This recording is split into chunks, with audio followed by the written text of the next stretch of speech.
இன்னைக்கு நாம் என்ன நினைக்கிறோம்னா, ஒரு சின்ன பிரச்சனை கூட வாழ்க்கையில் வந்துடக்கூடாது. வேலை செய்யற இடத்துல ஒரு பிரச்சனை, அதனால ரட்சிக்கப்படாதவனும் பாதிக்கப்படுறான், அதே பாதிப்பு உங்களுக்கு வருதுன்னா உடனே அவசரப்பட்டு பதறாதீங்க. நான் தப்பே பண்ணல, அவனுக்கு பிரச்சனை வரட்டும், எனக்கு ஏன் பிரச்சனை, நான் ஜெபம் பண்றேனே, பதறாதீங்க. அவனுக்கு அந்த பிரச்சனை தீமைக்கு வந்திருக்கும். கர்த்தர் அதையும் உங்களுக்கு அனுமதிச்சிருக்கிறார்னா அதுல ஏதோ ஒரு நன்மையை கர்த்தர் உங்களுக்கு வைத்திருப்பார். அல்லேலூயா. இதை புரிஞ்சுக்கிட்டோம் அப்படின்னா நாம் ஒரு நாளும் கர்த்தர் நினைச்ச மாட்டோம், முறுமுறுக்க மாட்டோம். நாம் அதை புரிஞ்சு கொள்ளாதனால தான் சில பேர் பார்த்தீங்கன்னா, கொஞ்சம் பஸ் லேட் ஆயிடுச்சுன்னா, நான் காலையில் நல்லா ஜெபம் பண்ணிட்டு தான் போயிருப்போம், ஆனால் வேலைக்கோ ஆஃபீஸ்க்கோ அல்லது போக வேண்டிய இடத்துக்கோ சீக்கிரம் போகணும், திடீர்னு டிராஃபிக்கில் மாட்டிடுவோம். அதை கூட நம்ம என்ன செய்ய மாட்டோம், பொறுக்க மாட்டோம், முறுமுறுப்போம். என்னடா இது இப்படி டிராஃபிக்கு, ஸ்தோத்திரம் பண்ணுவோம், அங்கிருந்து ஸ்தோத்திரம் பண்ணுவோம், ஜெபம் பண்ணுவோம், டிராஃபிக் கிளியராக இருக்காது. ஆண்டவரும் நொந்துக்குவோம், இவ்வளோ ஜெபம் பண்ணுறேன், இப்படி இருக்கிற எனக்கு ஏன் இவ்வளோ பிரச்சனை. ஒரு பஸ் லேட் ஆயிடுச்சுன்னா, சில பேர் பார்த்தீங்கன்னா வெயில் காலத்து சூடு இருக்கும், வெயில் காலத்து என்ன இருக்கும், வெயில் காலம் வந்தாலும் புலம்புவான், மழை பெஞ்சாலும் புலம்புவான். வெயில் வந்தாலும் அது நினைச்ச முடியாது, இப்படி தகிக்குதே, மழை பெய்யட்டும், இப்படி மழை வருது, அப்ப என்னதான் கர்த்தர் செய்யறது. அப்ப இயற்கையா வருகிறது வந்துட்டு தான் இருக்கும். எல்லாத்தையும் பார்த்து என்ன செய்யக்கூடாது, புலம்ப கூடாது. இவைகளை தேவன் எனக்கு நன்மையாக அனுமதிக்கிறார். எல்லாரும் வருகிற சில பிரச்சனை, சில பொருளாதார நெருக்கடியா இருக்கட்டும், சில நேரங்களில் சில சரீர பலவீனங்களா இருக்கட்டும். அதே போலதான் இன்னொரு விஷயம் புரிஞ்சுக்கங்க, மனிதர்களால் வருகிற தீமைங்கிறது பொதுவானதுங்க. குடும்ப உறவுகளால் வருகிற காயம் என்பது பொதுவானது. உலகத்தானுக்கு வரும், நமக்கு அது வரும். யாரோ குடும்பத்தில் நடக்குது, ஏன் குடும்பத்தில் வந்துருச்சு, அது உலகத்தில் பொதுவாய் நடக்கிற சில பிரிவினைகள், சில போராட்டம், சில காயம், சில அவமானம், சில நிந்தைகள் நம்ம வாழ்க்கையிலும் அது நடக்கிறது என்றால் ஒன்ன புரிஞ்சுக்கங்க, அது தீமைக்கல்ல, தேவன் ஏதோ ஒரு நன்மையை அதில் வைத்திருக்கிறார். அல்லேலூயா, அல்லேலூயா. எப்பவுமே பாடுகள் வழியாகத்தான் நாம் தேவ ராஜ்யத்துக்கு ஆயத்தமாகணும்னு சொல்லி தேவன் சில பாடுகளை அனுமதிக்கிறார். ஏன் அனுமதிக்கிறார்னா நமக்குள்ள ஒரு விசுவாசத்தை வளர பண்ண. சில பிரச்சனை, குடும்பத்தில் சில பிரச்சனை, சில குணமாக்கப்படாத வியாதிகள். நல்லா புரிஞ்சுக்கங்க, ஒரு வியாதி ரட்சிக்கப்படாத ஒருத்தன் ட்ரீட்மெண்ட் எடுத்து சுகமே ஆகாம செத்து போயிருப்பான். அதே போல ஒரு வியாதி ரட்சிக்கப்பட்ட கிறிஸ்தவனுக்கும் வந்திருக்கும், ட்ரீட்மெண்ட் எடுத்தும் ஒரு வேலை சுகமாக இந்த வியாதி என்ன செய்யலாம், இருக்கலாம். இவ்வளோ ஜெபம் பண்றேன், இந்த வியாதி சுகமே ஆகலையே, இவ்வளோ ஜெபம் பண்றேன், விடுதலையே வரலையே. சில வியாதியை கர்த்தர் சுகமாக்குறார், அதுவும் ஒரு நன்மை. சில வியாதிகளை கர்த்தர் அனுமதித்து அதை காலம் பூரா நம்ம சரீரத்தில் வைத்திருக்கிறார் என்றால் அதுவும் ஒரு நன்மைக்கு. அல்லேலூயா. எத்தனை பேர் புரிஞ்சிச்சு? சில பிரச்சனை, சில போராட்டம் நம்ம குடும்பத்தில் நம்ம வாழ்க்கையில் வரும் பொழுது, சில குறைவுகள் வரும் பொழுது, சில தோல்வி வரும் பொழுது, சில பலவீனங்கள் வரும் பொழுது நம்ம சோர்ந்து போயிடக்கூடாதான். நம்ம என்ன செய்யணுமா, இது எல்லாமே கர்த்தர் என் நன்மைக்காக அனுமதித்திருக்கிறார் என்பதை அந்த விசுவாசத்துல நம்ம வளரணும்னு கர்த்தர் விரும்புகிறார். அதுக்கு தான் அந்த பாடுகள். எல்லாருக்கும் வருகிற பிரச்சனை, பாடல் நமக்கு ஏன் அனுமதிக்கிறார்?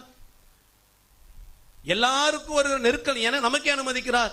உலகம் அதை நினைத்து அவங்க தெய்வத்தை முறுமுறுக்குது. ஆனா நீங்களும் நானும் நம்முடைய ஆண்டவரை ஸ்தோத்திரம் பண்ணி, ஆண்டவரை எல்லாமே நன்மைக்கு தான் ஆண்டவரே, சகலமும் இந்த பலவீனம் ஒரு நன்மைக்கு தான், இந்த பொருளாதார நெருக்கடி ஒரு நன்மைக்கு தான், இந்த மனுஷனை காயப்படுத்துறது நன்மைக்கு தான், இந்த பிரிவினை ஒரு நன்மைக்கு தான், என்னை இவங்க தூக்கி எறிஞ்சது நன்மைக்கு தான், எனக்கு உண்டான ஒரு காயம் நன்மைக்கு தான். இது எல்லாம் நன்மைக்குன்னு சொல்லி நீங்க ஆழமாய் கர்த்தரை விசுவாசித்து, என்னை இதுவரைக்கும் நீங்க தான் நடத்தினீங்க, இனியும் நீங்க தான் நடத்துவீங்க. அந்த விசுவாசத்துல வளர்ந்தவர்களாய் தேவ ராஜ்யத்துக்குள்ள பிரவேசிப்பதற்கு தேவன் நமக்கு சில பாடுகளை அனுமதிக்கிறார். அல்லேலூயா. நீ புரிந்து கொள்ள ஒரு வார்த்தையை வாசிங்க. லூக்கா 16ஆம் அதிகாரம் 20-21 வாசிங்க. லாசரு என்னும் பெயர் கொண்ட ஒரு தரித்திரனும் இருந்தான். அவன் பருக்கள் நிறைந்தவனாய் அந்த ஐஸ்வர்யானுடைய வாசல் அருகே கிடந்து அவனுடைய மேஜையிலிருந்து விழும் துணிக்கைகளாலே தன் பசியை ஆற்ற ஆசையாயிருந்தான். நாய்கள் வந்து அவன் பருக்களை நக்கிற்று. போதும். இங்க ஒரு ஐஸ்வர்யானையும் பார்க்கிறோம், ஒரு தரித்திரன் லாசருவையும் பார்க்கிறோம். ஐஸ்வர்யவான் பேரு ஊருக்கே தெரியுமா? பிச்சைக்காரன் பேர் ஊருக்கே தெரியுமா? யார் பேருங்க ஊருக்கே தெரியும்? ஐஸ்வர்யவான் பேர் தான். அவர் தெரியாதா? அவர் தாங்க எங்க வீதியிலே பெரிய ஆளு. BMW போவாருங்க, பென்ஸ் கார்ல போவாருங்க அப்படின்னு ஒரு பேரை ஹிஸ்டரி என்ன செய்திருவான், சொல்லிடுவான். பிச்சை எடுக்கிற பிச்சைக்காரன் பேர் யாராவது தெரியுமா? ஒரு ஆள் வருவாருங்க, கருன்னு இருப்பான், அழுக்கு ட்ரெஸ் போட்டு, அவன் அடையாளமே அப்படிதான் சொல்லுவான். ஆனா ஆண்டோடைய அளவுகோலை பாருங்களேன், ஐஸ்வர்யவான் அவன் பேரையே எழுதல, பிச்சைக்காரன் பேரு லாசரு பேரை எழுதினான். இங்க ஐஸ்வர்யவான் லாசர் ரெண்டு பேரும் ஒருத்தன் சுகமா வாழ்றான், ஒருத்தன் வேதனையோட வாழ்றான். ஏங்க அவன் ஐஸ்வர்யவான் சம்பிரமமா வாழ்றான், சுகமா வாழ்றான், எல்லாம் அனுபவிக்கிறான். ஆனா அதே வீட்டு வாசல்ல இந்த லாசர் உட்கார்ந்து இருக்கிறான். அவன் வீட்டுல இருந்து எப்ப எச்ச வரும், மிச்ச மீதி வரும், அவன் சாப்பிட்டு போட்ட அந்த எச்ச இலை வரும், அந்த எச்ச இலைக்காக தான் யார் காத்திருக்கிறது, லாசர் காத்திருக்கிறான். அவங்க கூட போட்டிக்கு யார் வந்து நிக்கிறது, அவங்க கூட போட்டி யார் நிக்கிறது, நாய். அந்த எச்ச இலை நாய்க்கா லாசருக்காங்க பிரச்சனை. லாசருடைய பருக்களையே அந்த நாய் நக்குதுன்னா அவன் எச்சலை விட்டு வச்சிருக்குமா? அது கொஞ்சம் யோசி, அவன் நிலைமை கொஞ்சம் யோசித்து பாருங்க. இப்படிலாம் கற்பனை பண்ணி தான் வேதத்தை வாசிக்கணும். அப்பதான் வேதம் நமக்கு எதை கற்றுக்கொள்ளுதுன்னு தெரியும். அவன் சரீரமெல்லாம் பருக்கள், எச்சலையை சாப்பிட்ற ஒரு நிலைமை. ஏங்க இந்த பாடுகள்? ஆண்டவருக்கு வேண்டாத ஆளா லாசரு? இல்ல ஆண்டவர் லாசரை மறந்துட்டாரா?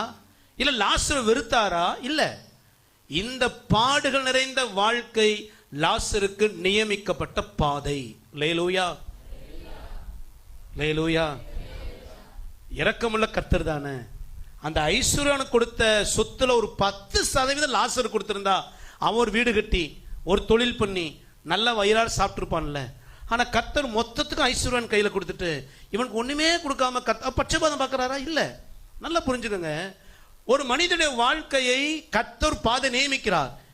லாசர் ஏன் எனக்கு தரித்திர பாதை அப்படின்னு கேள்வி கேட்பதற்கு லாசருக்கு எந்த விதமான உரிமையும் கிடையாது, அதிகாரமும் இல்லை. நல்லா புரிஞ்சுக்கோங்க, தேவன் ஒரு பாதையில, அது வியாதியின் பாதையோ அல்லது அவமானத்தின் பாதையோ குறைவுகளின் பாதையோ, நம்ம வாழ்க்கை முழுவதும் ஒரு குறிப்பிட்ட பிரச்சனை பவுலுக்கு இருந்த முள்ள போல கடைசி வரைக்கும் முள்ளாவே நம்ம குத்திட்டு இருக்குதுன்னா அந்த பாதை தான் கர்த்தர் நியமித்த பாதை.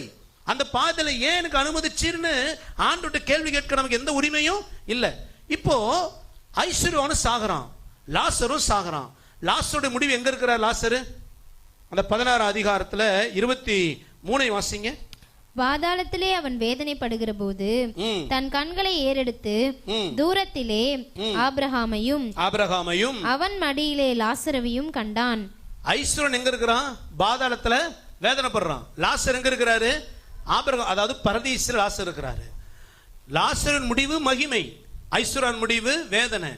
ஏன் லாசருக்கு ஒரு மகிமை கத்த கொடுத்தார்? அவன் பிச்சைக்காரனா இருந்ததுனாலயா? கிடையாது. அப்படின்னா பிச்சைக்காரர் எல்லாருமே பரலோகம் வந்துருவோன்னு அர்த்தம் கிடையாது, பணக்காரர் எல்லாருமே பாதாளம் போயிடுவோன்னு அர்த்தமும் கிடையாது. ஏன் லாசருவை கத்தர் மகிமையில சேர்த்தார்னா அவன் பிச்சைக்காரனா இருப்பதனால இல்ல, தனக்கு நியமிக்கப்பட்ட இந்த வேதனை நிறைந்த வாழ்க்கையில லாசரு கத்தர் என்ன செய்யல, முறுமுறுக்கல. ஒன்றை மாத்திரம் விசுவாசித்திருந்தான், இந்த பாதை கர்த்தர் நியமித்த பாதை. அல்லேலூயா.